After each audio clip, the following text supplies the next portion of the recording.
मैं तुमसे डरने वाला नहीं हूँ, वो मुझसे डरने वाली नहीं है, वो आपकी धमकियों से डरने वाला नहीं है। इन जुमलों के लिए इंग्लिश का ये स्ट्रक्चर यूज होता है। सब्जेक्ट प्लस हेल्पिंग वर्ब, जिसको ऑक्सिलरी वर्ब भी कहा जाता है, ये टेंस या सब्जेक्ट के मुताबिक होता है, plus not plus going to be afraid of plus object. अच्छी तरह समझने के लिए कुछ मिसालें देखते हैं। मैं तुमसे डरने वाला नहीं हूँ। I am not going to be afraid of you. I am not going to be afraid of you. You ये ऑब्जेक्ट प्रोनाउन है। वो मुझसे डरने वाली नहीं है। She is not going to be afraid of me. She is not going to be afraid of me. Me ये भी ऑब्जेक्ट प्रोनाउन है। वो आपकी धमकियों से डरने वाला नहीं है। He is not going to be afraid of your threats. He is not going to be afraid of your threats. अब हम चैलेंजों से डरने वाले नहीं हैं। No we are not going to be afraid of challenge. जाते जाते सच बता दो उसे। जाते जाते मेरा मूड खराब मत करो। जाते जाते वो रोने लगी। जाते जाते झूठ मत बोलो। इन जुमलों में हम कह रहे हैं जाते जाते, इसके लिए आपको यूज करना होगा इंग्लिश में व्हाइल गोइंग। आइए कंप्लीट स्ट्रक्चर देखते हैं। Sentence plus while going. Sentence ये सिचुएशन के हिसाब से चेंज होता रहेगा। व्हाइल गोइंग ये वही के वही रहेगा, विच मीन जाते जाते। अच्छी तरह समझने के लिए कुछ मिसालें देखते हैं। जाते जाते सच बता दो उसे। Tell him truth while going. Tell him truth while going.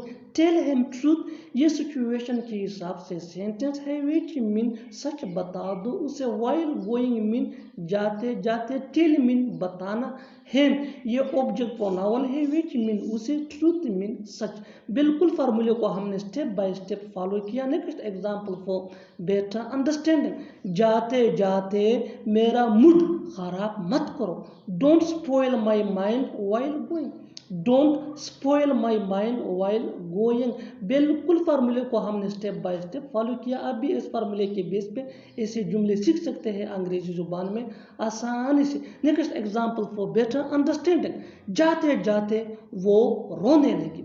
She started crying while going. She started crying while going. She ये सब्जेक्ट प्रोनाउन है, विच मीन वो, ये फीमेल के लिए यूज होता है। क्राई ये V1 है, in first form of verb, which mean रोना। while going मीन जाते जाते। One more example for better understanding. जाते जाते झूठ मत बोलना। Don't tell a lie while going। Don't tell a lie while going. Don't tell a lie ये situation के हिसाब से सेंटेंस है, विच मीन झूठ मत बोलना। व्हाइल गोइंग मीन जाते जाते। कहने का मतलब है कि आज सिर्फ तुम काम करोगे। कहने का मतलब है आप काम खत्म करके घर जा सकते हैं। कहने का मतलब है मैं आपसे कुछ नहीं छुपाता हूँ। कहने का मतलब है वो नहीं आया था।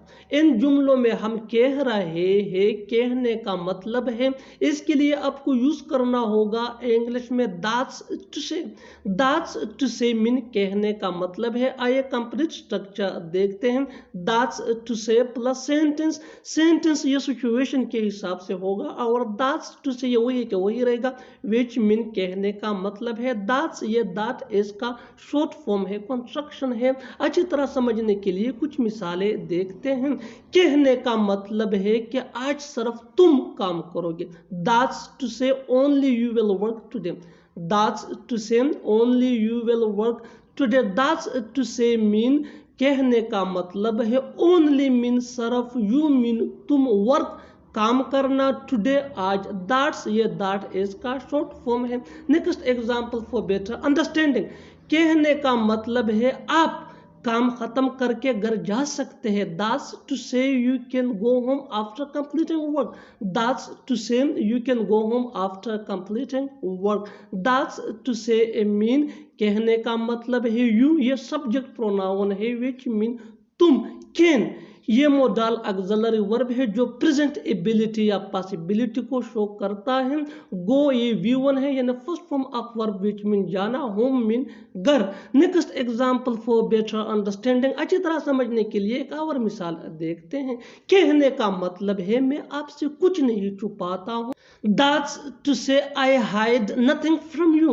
That's to say I hide nothing from you. That's to say mean कहने का मतलब है। आई ये सब्जेक्ट प्रोनाउन है जो फर्स्ट पर्सन के लिए यूज होता है, विच मीन में, हाइड मीन छुपाना, नथिंग फ्रॉम यू तुमसे।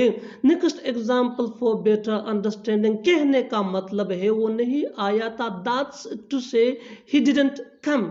That's to say he didn't come. That's to say mean कहने का मतलब ही डिडंट कम, वो नहीं आया था। ही ये सब्जेक्ट प्रोनाउन है जो थर्ड पर्सन के लिए यूज होता है, विच मीन वो। डिडंट ये डिड नॉट का शॉर्ट फॉर्म है। कम ये V1 है, विच मीन आना। Next example for better understanding, कहने का मतलब है वो तुमसे मिलना चाहता है। That's to say he wants to meet you.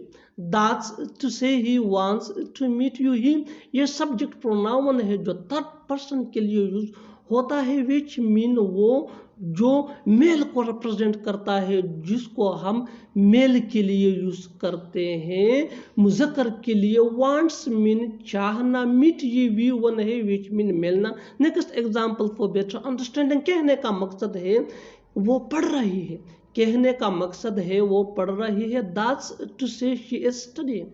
That's to say she is studying. She ये भी सब्जेक्ट प्रोनाउन है और ये भी थर्ड पर्सन के लिए यूज होता है, विच मीन वो, लेकिन ये फीमेल को रिप्रेजेंट करता है।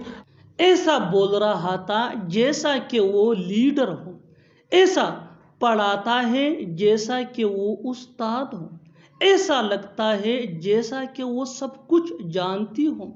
ऐसा लगता है जैसा कि वो कुछ छुपा रहा हो। इन जुमलों को गौर से देखो। ऐसे जुमले हम अपनी डे टू डे लाइफ यानी रोज़मर्रा ज़िंदगी में ज़रूर बोलते या सुनते हैं दूसरों से। ऐसे जुमले हमें रोज़ बोलने या सुनने को मिलते हैं अपने डे टू डे लाइफ में। इन जुमलों में हम कह रहे हैं जैसा कि, यानी हर सेंटेंस में जैसा कि कॉमन मुश्तरक है जो बार बार रिपीट हो रहा है हर सेंटेंस में। इसके लिए आपको यूज करना होगा इंग्लिश में एज इफ।